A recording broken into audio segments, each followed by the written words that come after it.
नमस्कार मित्रों। आज मैंने दो न्यूज़ एक साथ पढ़ी हैं।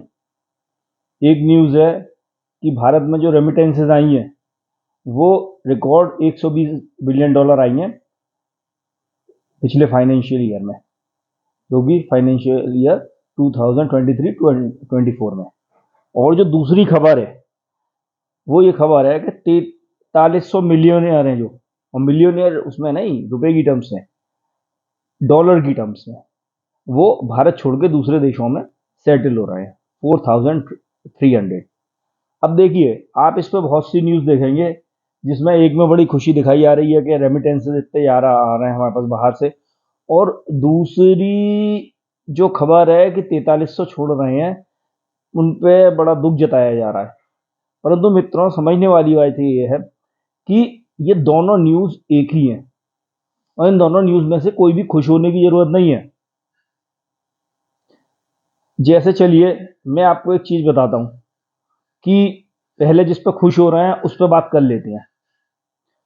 तो 120 बिलियन डॉलर आए हैं हमारे पास, तो सब में ज़्यादा डॉलर आए होंगे मेरे ख्याल से मिडिल ईस्ट से, क्योंकि मिडिल ईस्ट ही रहा है पर्टिकुलरली पैसा भेजने वाला। अब आप देखिए, मिडिल ईस्ट जाते कौन है? मिडिल ईस्ट भारत, पाकिस्तान और बांग्लादेश से वो लोग जाते हैं जो कि बहुत ही हाईली स्किल्ड नहीं होते हैं। वहां सेटल होने कोई डॉक्टर इंजीनियर्स नहीं जाते। दुबई में, यूएई में, सऊदी अरेबिया में ये जाते हैं मजदूरी करने, ड्राइविंग करने, घरों में ड्राइवर रहने, बहुत कर रहे हैं तो पढ़ाने, सीए बनने। ठीक है, वहां पे अकाउंटेंट का काम करने, सीए बनने भी नहीं, अकाउंटेंट मतलब अच्छा। तो ये किस चीज का द्योतक है कि जो लोग, चलो वहां पे हम ये भी नहीं कह सकते बहुत अच्छी अपॉर्चुनिटीज मिल रही हैं, पैसा मिल रहा है, तो इसका ये मतलब है कि भारत में अपॉर्चुनिटीज नहीं है। अब जैसे अभी इसराइल से वो आया था कि 1,35,000 रुपये मिलेंगे प्लम्बर और इलेक्ट्रिशियन, ये जो आईटीआई वाले जो कोर्सेज होते हैं ना, इनके करने वाले, इनको। तो ये किस चीज का द्योतक है कि इंडिया में जो बेसिक स्किल्स हैं उसके साथ भी आदमी ठीक से खा कमा नहीं सकता। क्योंकि अगर वहां 1,45,000 मिल रहे हैं और इंडिया में अगर 50,000 रुपये मिल जाए, 60 मिल जाए, 65 मिल जाए, आधे मिल जाए, तो आदमी इंडिया टिकेगा।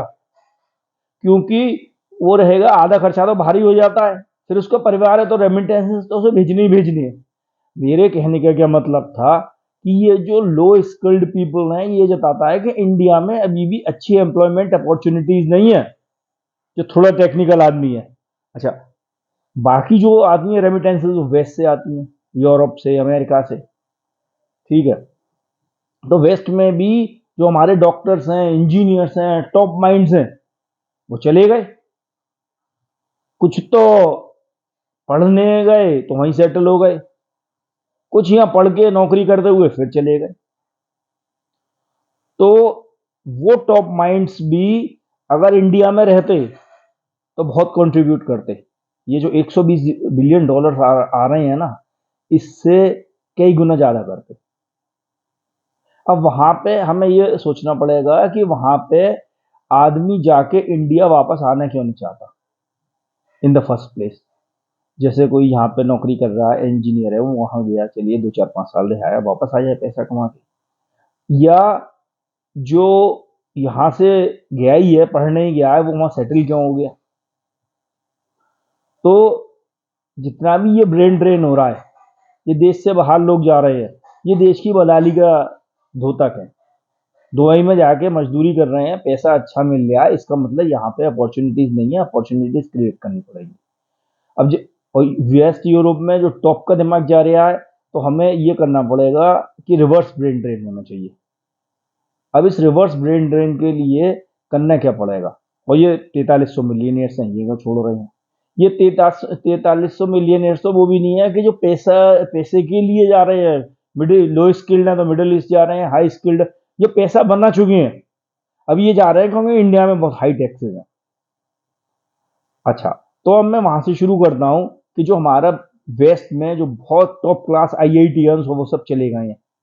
चलो कुछ तो बहुत बड़े कॉरपोरेशन हैं उसके हुए हैं, तो ये रिवर्स ब्रेन ड्रेन हो कैसे? देखिए काफ़ी लोग इंडिया इसलिए नहीं आना चाहते हैं, जो बड़े टॉप मल्टीनेशनल्स में काम कर रहे हैं, बहुत ऊंचे पदों पे काम कर रहे हैं, कि साइंटिस्ट वगैरह हैं, कि इंडिया में वो फैसिलिटीज़ नहीं है, कटिंग एज रिसर्च नहीं होती है, इनोवेशन नहीं है। तो सबसे पहले कि सरकार को क्या करना चाहिए, रिवर्स ब्रेन ड्रेन के लिए इनोवेशन पे बहुत जोर देना चाहिए। हमारे देश में प्राइवेट इंडस्ट्री में इनोवेशन है ही नहीं। इनोवेशन के नाम पे यहाँ पे जीडीपी का 0.7% लगता है, वो भी गवर्नमेंट स्पॉन्सर्ड बहुत होता है। वो इसरो और ये इंडियन इंस्टीट्यूट ऑफ साइंस ये सब कर रहे हैं, ठीक है। और बड़ी बड़ी गवर्नमेंट लैब्स हैं वो कर रही हैं। प्राइवेट सेक्टर में इंडिया में इनोवेशन नहीं है।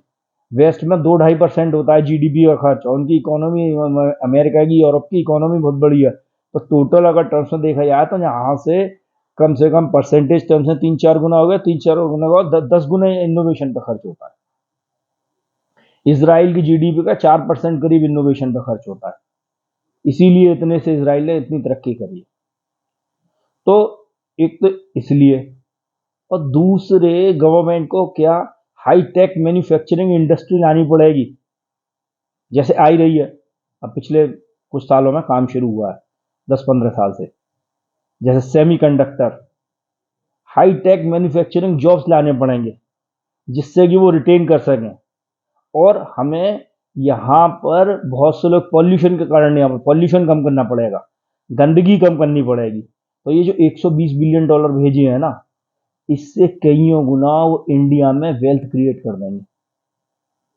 ये मिडिल ईस्ट जाते हैं बेचारे, ये कोई बहुत सुखी नहीं है, वहां पे बहुत बदहाल रहते हैं, बस पैसा भेज देते हैं। तो हमको यहाँ पे जॉब अपॉर्चुनिटीज क्रिएट करनी पड़ेंगी, और वो कब होंगी, जब मैन्युफैक्चरिंग बहुत बड़े पैमाने पर मैन्युफैक्चरिंग लगेगा। क्योंकि सर्विसेज में एक तो उतने जॉब क्रिएट नहीं होते, सर्विसेज में होते हैं हाई एंड। अब वो किसान का बेटा खेती कर रहा है, 42% of the people, 45% of the people in India are working in agriculture. तो उनको एग्रीकल्चर से निकालना है, जब मैन्युफैक्चरिंग जॉब आएंगे, जब अनस्किल्ड के लिए काम होगा, सेमी स्किल्ड के लिए काम होगा, बहुत कम स्किल वाले के लिए काम होगा, उसे 3 महीने की ट्रेनिंग दी, 6 महीने की दी, और काम पे लगा लिया, 10th पास है, ट्रेनिंग दी और लग गया। तो ये दूसरे गवर्नमेंट को कुछ ऐसा करना चाहिए, जैसे उन्होंने स्पेशल इकोनॉमिक जोन्स बनाए हैं, जो इंडस्ट्री लगे तो उसको मतलब टैक्सेस, डोमेस्टिक टैक्सेस से उतनी छूट मिल जाती है, वो एक्सपोर्ट के लिए करता है। तो एक गवर्नमेंट बना दे स्पेशल लिविंग जोन, SLZ, वहां पे जो इंडिया बाहर जाना है मिनी सिंगापुर बना दे, बॉम्बे के आसपास ही बना दे, समुद्र के किनारे, या क्लाइमेट भी अच्छा रहता है, क्योंकि बहुत से लोग क्लाइमेट के कारण नहीं आना चाहते हैं। और वहां पर उनसे कहो आप वहां रहिए, वहां टैक्सेशन लागू होगा जैसे विदेश में है, दुबई में। तो कम से कम अपना पैसा तो दुबई नहीं जाएगा, हमारा जो व्यक्ति है, जो यहाँ का मिलियनेयर है, वो तो दुबई नहीं जाएगा। और जब वो उस जोन से बाहर निकले, मतलब चले, मालूम पड़ा एक बना दिया 25 किलोमीटर बाय 25 किलोमीटर या 50 किलोमीटर बाय 50 किलोमीटर, उससे आप बाहर निकलेंगे, सारे टैक्सेशन, सारे टैक्सेस, ये GST वगैरह वो सब, और वो लागू होगा। बाकी इनकम टैक्स है, इनकम टैक्स उस जोन में रहेंगे तो कम लगेगा, वहां पे वैसे विदेशी कर लीजिए। धीरे धीरे जब इकोनॉमी हो जाए, अभी मुझे मालूम है टैक्सेस की बहुत ज्यादा जरूरत है, तो टैक्सेशन लेवल उस लेवल पर लाने की कोशिश करिए। मैं नहीं कह रहा हूँ दुबई जैसा हो जाइए। और सरकार को इस पर भी वो करना चाहिए कि इनकम टैक्स की जगह एक्सपेंडिचर टैक्स क्यों नहीं लगाती है। एक तो उससे ब्लैक मनी नहीं होगा, फिर जो आदमी को जो बेकारी का जो खर्चा है, कॉन्स्पिकुअस कंजम्पशन जो दिखावे का है, उस पर टैक्स लगेगा, या तो सरकार को टैक्स मिलेगा, नहीं सेविंग्स बढ़ेंगी, सेविंग्स बढ़ेंगी तो इन्वेस्टमेंट बढ़ेगा। तो इन सब मुद्दों पर बहुत विचार करने की जरूरत है। ऐसा नहीं है एक मुद्दा खुशी का है, वो जो गए हैं वो ऐसा नहीं है, वो आना चाहते हैं, उनके लिए वो माहौल नहीं है, फैसिलिटीज नहीं है, कुछ मजबूरी में गए हैं, फैसिलिटीज क्रिएट करनी पड़ेंगी। दोनों दुख के विषय हैं। यहाँ पे अगर ये जितने भी NRIs हैं सब बाहर आ जाएं, वहाँ वापस आ जाएं वेल्थ लेके, तो इंडिया उसी दिन 2 साल के अंदर डेवलप कंट्री हो जाएगा। नमस्कार दोस्तों, बस इसी के साथ मैं अपनी वाणी को विराम देता हूँ। Thank you.